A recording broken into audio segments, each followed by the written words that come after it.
ตัวนี้ดึงฮอดพุ่นบ่ฮอดว่าประตูนี่กายประตูเจ้าก็ง่ายเบิดกูอันค่ะเจ้าง่ายเจ้าดึงลงบ่ได้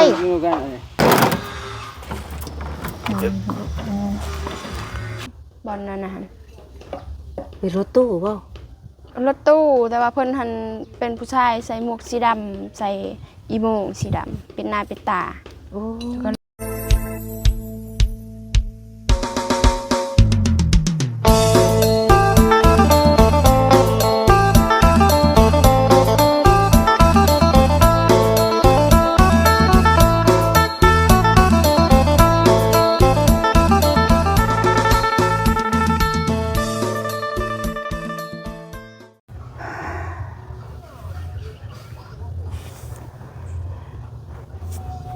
กะสบายดีเด้อสบายดีพี่น้อง FC ป้าลุงที่หักแพงเบ้อสุขุสุคนเนาะบ่อยู่ทั้งฝั่งลาวฝั่งไทยและต่างประเทศยินดีต้อนรับเข้าสู่ช่องของสาวบุญมาบ้านเฮาคือเก่าพี่น้องเอ้ยมื้อนี้สาวบุญเวะมาทางเงินน้องน้ำฝนคือเก่าพี่น้องเพราะว่าซื้อตะนางมาเมื่อวานนี้มันสิบ่พอทางสาวบุญก็ได้ซื้อมาเพิ่มอีกทางเอื้อยเพิ่นว่าถ้าบ่พอก็ซื้อเพิ่มไปอีกมื้อนี้สาวบุญซื้อเพิ่มมาอีก10 เม็ดพี่น้องเอ้ยเนาะที่สาวบุญมื้อนี้แวะมาหาทางน้องน้ำฝนก็อันนี้ทางสาวบุญก็บอกตัวเองมาตลอดพี่น้องเอ้ยทั้ง FC ผู้ที่เพิ่นฮักสาวบุญเพิ่นก็เตือนสาวบุญมาตลอดว่าบ่ต้องไปสนใจคำบอกคำจาของผู้คนว่าซั่นเนาะสาวบุญก็พยายามแหละพี่น้องเอ้ยเฮาอ่านคอมเมนต์ไปแล้วเฮาก็ผ่านไปมื้อนี้เนาะสาวบุญก็เลยหลายเทื่อหลายที่แหละที่ว่า FC เพิ่นเว้าในนี้นะว่าให้เฮานี่แหละจังซั่นจังซี่มาบ่มีหม่องไปบอกมาหาทั้งน้องน้ำฝนเป็นหยังคือมาแต่บอนเก่าแท้เบิ้นหันกะไปเกาะกะเซคนอื่นเขาว่าซั่นสบุญยอมรับเนาะว่าสบุญยังมาทางเรือนน้องน้ำฝนอยู่สบุญกะ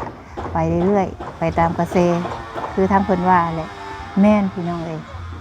ที่สบุญมาหาทั้งน้องน้ำฝนกะมาบอนเก่ามาหยังมาเพื่อว่าเน่งตะนางเรียกเฮาแล้วบ่ก็แล้วเรื่องเพื่อนแต่เรียกอย่างอื่นเป็นตะนางเพิ่นอยากเฮ็ดให้มันแล้วเพื่อว่าน้องอยากปลูกผักปลูกหยังนั่นแหละเพิ่นก็ว่ามาช่วยคนใจซื่อคนซื่อใจคดอีกอย่างประมาณนี้แหละเพิ่นว่าเนาะเรื่องนี้สบุญก็บ่ฮู้คือกันว่าไผใจซื่อว่าไผซื่อใจคดทุกคนบ่ดี 100% เนาะแต่ผู้เพิ่นเว้าให้นี่ก็บ่ดี 100% คือกันเพิ่นจังเว้าให้ผู้อื่นที่เพิ่นคือเพิ่นเว้าให้สบุญนี่ก็คือเขาเว้าคือเว้าให้น้องน้ำฝนนี่บ่ลืมตีนจังซั่นบ่ลืมตีนชัดๆอีหยังจังซี่เรื่องนี้สาวบุญก็บ่ฮู้เนาะเขาสิไปมาหาสู้กันก็เรื่องของเขาอันคนบ้านเขาเองเฮาบ่ได้มาอยู่น้ำเขาตลอด24 ชั่วโมงเขาสิไปหาผู้นั่นผู้นี่ตอนใดก็มันก็ขึ้นอยู่กับสิทธิ์ของเขาอันสบุญก็บ่ได้เคยว่าหยังไอ้วันนี้เพิ่นมาว่าให้สบุญเนาะว่าเกาะกระแสว่าซั่นสบุญยอมรับเนาะว่าเกาะกระแสเนาะทุกคนก็ไปตามกระแสกันทั้งนั้นทุกคนก็ไปมองใดมีกระแสก็อยากไปยอมรับเห็นบ่พี่น้องนักข่าวเนาะอยู่ไสคือการบ่อนได้กระแสดังๆเขาเจ้าสิส่วนกันไปเป็นกลุ่มเลยไปเกาะกระแสกันสบุญยอมรับคือนี่คือการสบุญก็ยอมรับว่าสบุญมาเกาะกระแสยอมรับได้สบุญบ่ได้ปฏิเสธได้สบุญมาเกาะกระแสเพราะอย่างกระแสที่เพิ่นสร้างมานี่เพิ่นเฮ็ดดีเพิ่นสร้างกระแสดีเฮาก็เลยอยากเกาะของเพิ่นถ้าเพิ่นเฮ็ดในสิ่งบ่ดีเฮาก็บ่เกาะอันนี้เพิ่นเฮ็ดสร้างกระแสที่ดีเด่นขึ้นมาให้ผู้คนได้เบิ่งได้ชมเป็นกระแสที่ดีสบุญก็ต้องมาเกาะถ้าว่าเฮ็ดบ่ดีสบุญบ่เกาะคือผู้ที่เพิ่นมาเว้าให้สบุญนี่แหละนี่สบุญบ่เกาะเพิ่นเด้เพราะเพิ่นคำเว้าบ่ดีสบุญก็สิไปเกาะกระแสหรือไปเอาคำที่เพิ่นเว้าดีๆมาเก็บเป็นแรงผลักดันตัวเองคนที่เพิ่นเว้าดีให้เฮาเอามาเป็นแรงบันดาลใจคนใดที่เฮาเว้าบ่ดีเฮาก็ผ่านแต่เพียงแต่เฮาอยากมาเว้าว่าถ้าเพิ่นดีจริงน่ะบ่ต้องมา บ่ลีคนอื่นพี่น้องเอ้ยถ้าบ่มักเฮาก็แค่ผ่านสบุญมานี่ก็เฮาเอาเงินตัวเองเติมน้ำมันเฮาบ่ได้เอาเงินจากเพิ่นแล้วเพิ่นมาเว้าให้เฮาคือว่ามาบงการแต่สบุญคนเดียวนี่นะเพิ่นก็เว้าให้ตลอดทุกคนก็เกาะกระเซกันทั้งนั้นพี่น้องเอ้ยเนาะก็ให้เข้าใจในจุดนี้การหาเงินหาค่ำไม่แต่ตัวอันเพิ่นหรือว่าคนที่ว่ามาถ่ายนำกันเพิ่นก็ยังบ่เคยเว้าให้กันจังซั่นจังซี่มีแต่เพิ่นเองนี่แหละแบบมา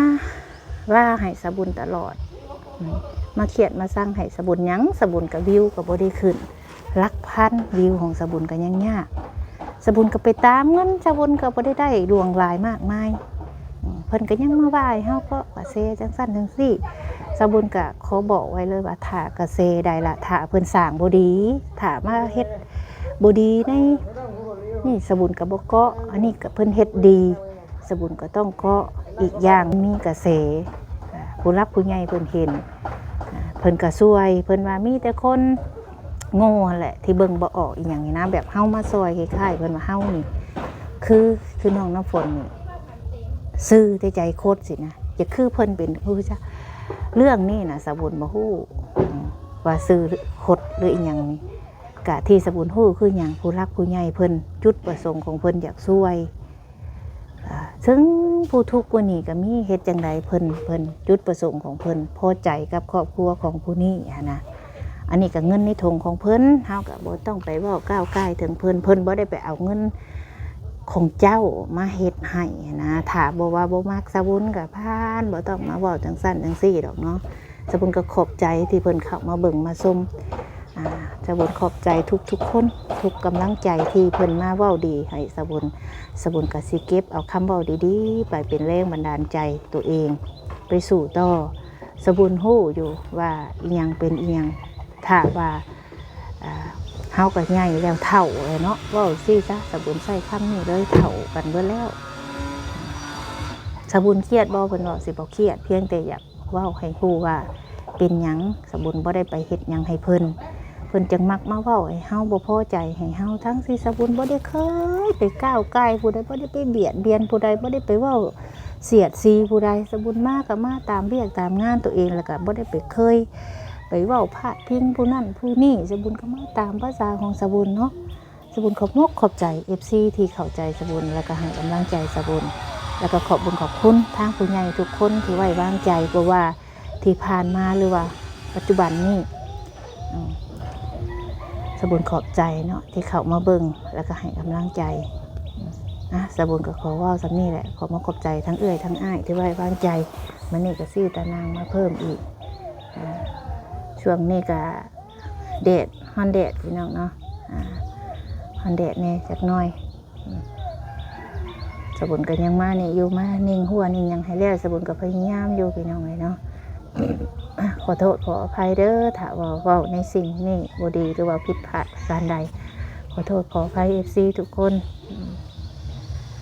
เดี๋ยวสิเบิ่งก่อนบัดนี้ดูนะสบุญก็หัวแล้วเนาะสิโอ้โธ่ของท้องใสโอ้โธ่โอ้นิ่งเรียบร้อยแล้วบ่นี่โอ้จ้าเอ๋ถูกแม่มันยังอุ้มยังอ่ะนะสบายดี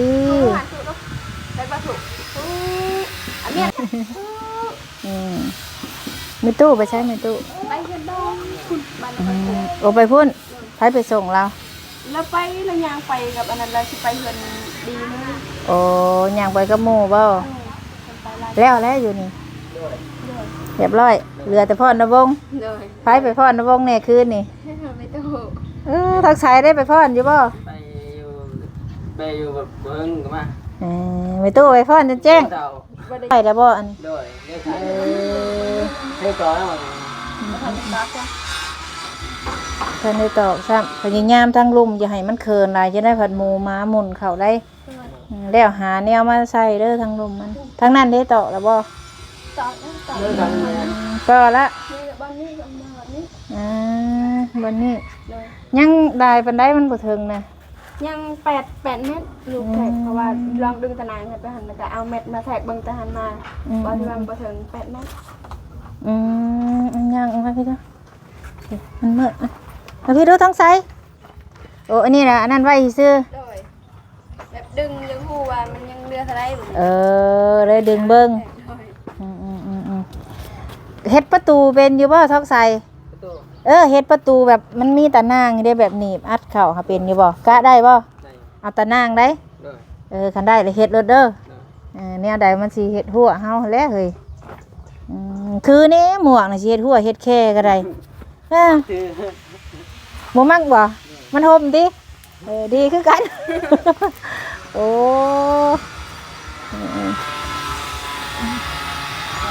สายสารแล้วแม่นี่บ่มักได้แดดนี่โอ้ยบัดเมียคืออยากได้งามแท้บัดสารนี่บ่งามลูกคือหิวขึ้นแท้นี่ไก่ลมนี่จะให้มันได้ก็ถามสารนะเอาทั้งหนอกให้มันคนก็ต้องออกข้างนอกแล้วคนเนาะเพราะว่าดินมันบ่เพียงนะก็เฮ็ดไปตามมันบ่เพียงแล้วเอ้ยคันเฮาสิให้ลวดเพียงมันบัดทั้งพื้นมันกึ่งปึงอยู่ได้เดี๋ยววันนี้สู้น้องตามไปหมดนะตามกับมันไปตามขี้ดินเจ้าแล้วลูกเอ้ยเนี่ยคันเจ้าสิไปให้ลวดมันเพียงกันบัดทางนี้เจ้าแล้วมันหมูมาเข้าเจ้าปลูกผักก็คือเก่าแล้วโอ้นี่ให้บ่นี่ชูงได้นี่นี่เจ้าบ่สิได้หาแนวมาขังได้นี่จะเอาลงอีกเฮาให้ตีนมันนี่เพียงขี้ดินทั้งเทิงกับยามันแต่ชั้นแต่มันชั้นแต่เจ้าสิได้หาแนวมาคันนี่คันหมูน้อยรอดได้เด้นี่เฮ็ดแต่เช้าเพิ่นว่านี่เจ้าพญายามบ่ให้มันเขินจะขี้ดินหลาย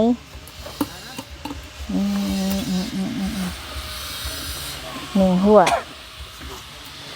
เธอ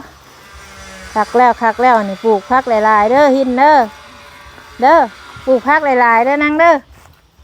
แล้วกินขวดเป้าวันนี้มันยังครบนะเบิ้งจะว่ามัดครบลูกจักผล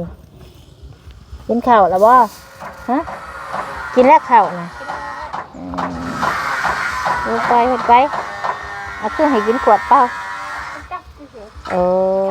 คั้นแขวบ่อีหล่าคือบ่ทูเดี๋ยวนี้ลูกว่าใช้คนน้อยนะตุ๊กตาบาร์บี้นะอุ้ยเตะผ้าได้คนเลยไปตู้ไปดองที่ว้าวบ่ชุมเอื่อยคนได้จ้ะไปโรงเรียนกินข้าวกันยังมื้อนี้กินนาต้มที่ว่าเพิ่นเอาให้โอ้ลูกต้องใส่ให้มัน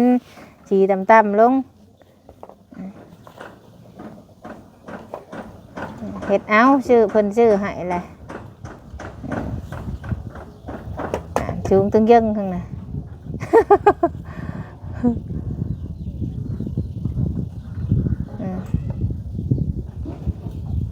ดึงได้จะได้หัวซักบ้างดึงคือเก่าแล้วเนี่ยเจ้าบอกแกะทางเทิงผู้เจ้าตะแกะตัวทางเทิงเด้ทางเจ้าดึงลงกับบ่ลงทางเทิงมันเด้เราได้ตามมันยังตามเกินเลยตามเกินเจ้าก็ยิงหักขึ้นดึงขึ้นดึงให้มันแน่นๆนั่นแหละแบบทางนั้นเด้ทางนี้มันวัดสูงเนาะทางนี้ค่ะมันกันดินเลยนี่เลยว่าเอาอะไรแป้นมานี่หั่นแนวนั่นแหละเฮ้ยไม่แป้นเฮ็ดหั่นเฮ็ดนี่ก็ได้เด้แป้นตัวนั้นตำตัวใดขี้ไล่ตัวเฮาปะเฮาถิ่มได้อยู่เสียงตู้อยู่รองนี่วะคนหลายบ่พ่อจ้ะไปวาง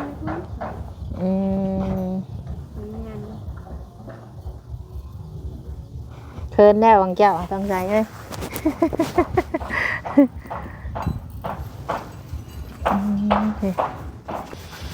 ตัวนี้อันนี้ก็ไว้ ตัวนี้ดึงฮอดสายฝนอันนี้ครับพี่ดูตัวนี้ดึงฮอดพุ่นบ่ฮอดว่าประตูนี่กายประตู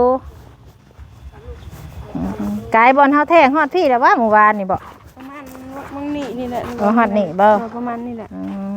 แล้วก็ดึงมาแต่หันมานี่หัน8 เมตร ยังน้อยหนูน้อยนี่นั่นแหละโอ้เด็ก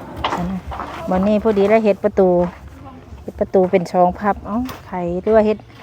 อันเดียวก็ได้ดึงออกทางพุ่นมันปัดเป็นขี้ดินนู้นมันก็เลยเฮ็ดเนี่ยมันจักหน่อย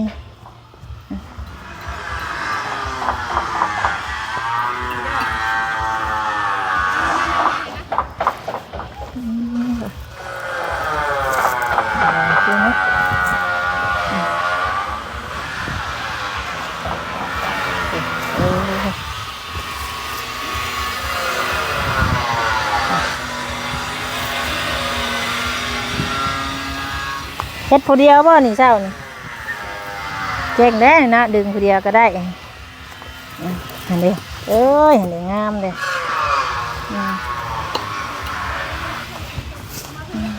เจ้าก็ง่ายเบิดผู้อันค่ะเจ้าง่ายเจ้าดึงลงบ่ได้ฮะ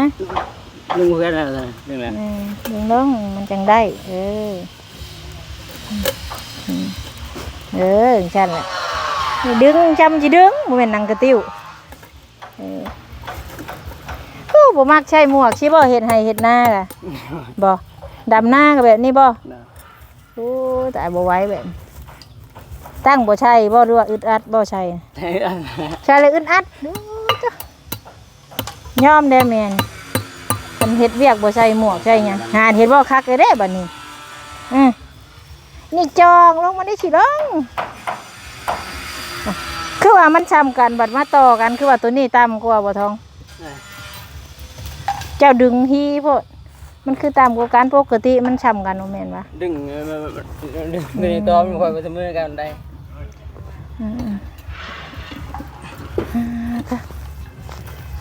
เอ้ยหนูน้อยเนาะพวกเอื้อยเพิ่นไปโรงเรียนที่พวกท่านได้เลิกทุกวันเลิกเลยยันวันยืนลินคนเลยคนเลยแก้มแดงอังตังนี่แท้นะบ่ฮะกะชิมเจ้าสิเฮ็ดประตูแบบใดนี่กะเฮ็ดรักนึงทางไทยสิเฮ็ดกว้างซั่นเลยบ่ทองหรือว่าสิเฮ็ดฟังเอาน้อยเอาบ่ก็บ่กว้างเนาะก็หารักใจกลางหารักใจกลางมันจังแน่นเพราะว่าถ้าเฮาก็เฮ็ดเป็นคุ้มหากระบังมากระบังไม้ผู้บ้านเด้ฟังลงมันจังบ่นั่นเวลามีรถมาเฮาก็ถอดขึ้นเฮ็ดแบบได้หมดนะสั้นแหละ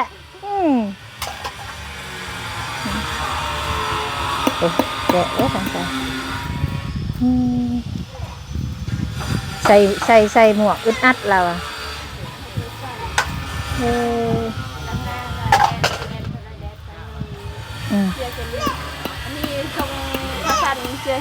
เมื่ออื่นนี่มีดองอีกบ่นี่น่าสิบ่มีมันยังนี่เพิ่นเอิ้นแม่เพิ่นมันบ่มีดองก็ให้ท้องไสอันบ่อนนะก้นออกตอไม้น้อยหยังนี่ขุดปลูกมักแตงมักทั่วหัวมีอะไรบัดนี้แม่ได้มันสิขายเป็นเงินเป็นคำนะเฮาตัดแต่ลำมันออกกระโปรงขึ้นคือเก่าเพราะว่าเฮาบ่ได้เอาตอมันออกเด้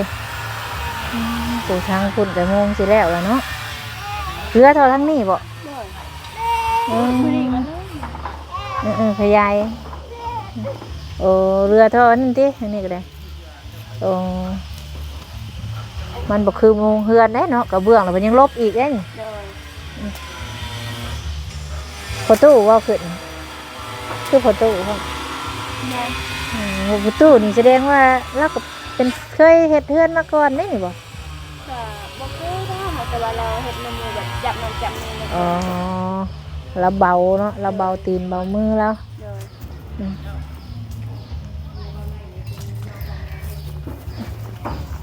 ป้าเดี๋ยวมาเอาตานางลงก่อน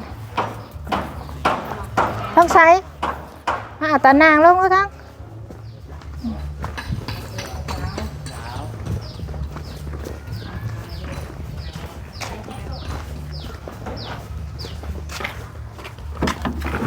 ซื้อมาเพิ่มอีก10 เม็ดมันเดือกับจังกีตัดออกเพราะว่าเอามาลงเบิ้งพี่มาเอาลง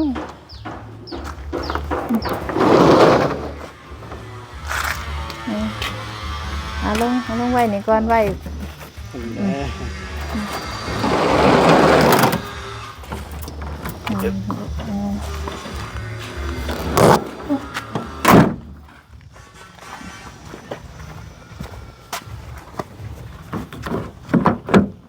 ใครรถนี่ลูกจากนี่เจ้ามากินน้ำคกน้ำสางขนมกระเบิดเนาะอันนี้ขนมเบิดเลยเอาน้ำคกนี่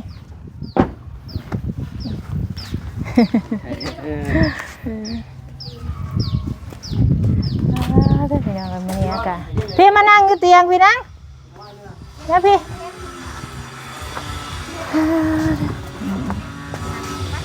มาพี่ล่ะพี่ลูกโอ้ยอยากนั่งงานไก่ยู่รอดฝนเลยเยอะละ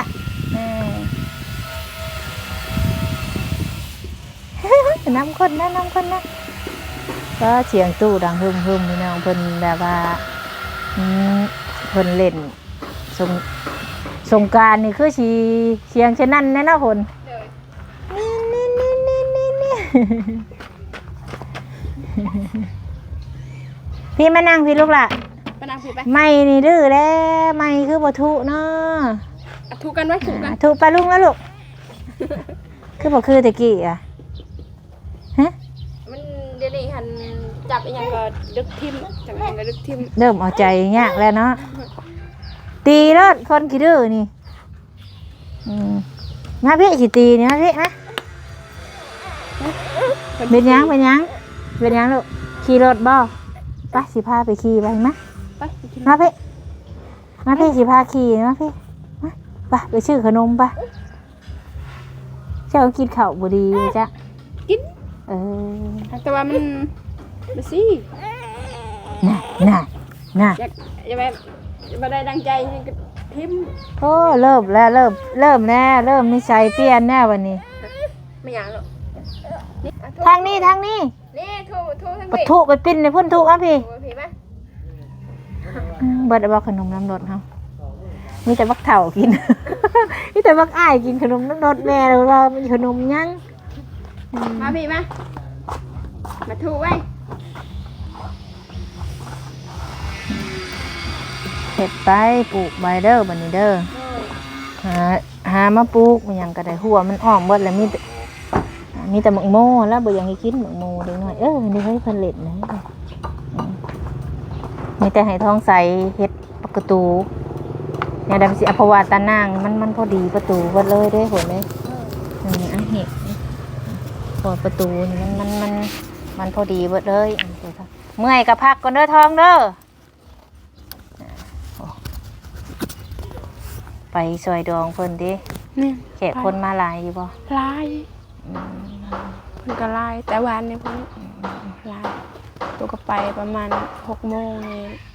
พอดีเพิ่นค้างว่าค้ายังก็เฮ็ดเนี่ยอยู่เนื้อกินให้ปลูกมาซอยแต่วันนี้ก็มีเพิ่นเฮ็ดบัตรเชิญบ่เพิ่นเฮ็ดบ่ได้มีบัตรเชิญเนาะเราธรรมดาแม่นแต่ว่าเพิ่นมีเวียกบอลไปลายบอลเพิ่นก็เลยมาซอยไว้ตอนแรงวันนี้ก็อยู่บ้านเดือก็1อยู่บ้านก็โคกช่อง3ทางเพื่อนดีนำก็ให้แม่โตเพิ่นไปบ้านแม่ก็เฮือนดีได้มันเพิ่นเอาไปเสียมาแต่ไทยเพิ่นก็ไปป่ามื้อนี้แหละให้ป้าไปเอาเงินให้เราแล้วก็ให้เราไปเด็กน้อยแขกจับเด็กน้อยมาใกล้ได้คนได้ธรรมะนี่ฮอดบ้านนกอยห้วยได้ฮอดบ้านนี่บ้านนกอยห้วยแม่นใช่บ่โดยเพิ่นไล่คนในบ้านนกอยห้วยเพิ่นบ่ทันเมื่อวานนี่นะเมื่อวานนี้ว่ะประมาณจักโมงแหละ ก็เจ้าลือกันอยู่ในบ่อนเฮือนดอง โอ้ยพันนาก้อยห้วยใกล้ๆนี่ แม่นบ่อนครัวหั่น อ้าว บ่อนนั้นน่ะหั่น เป็นรถตู้บ่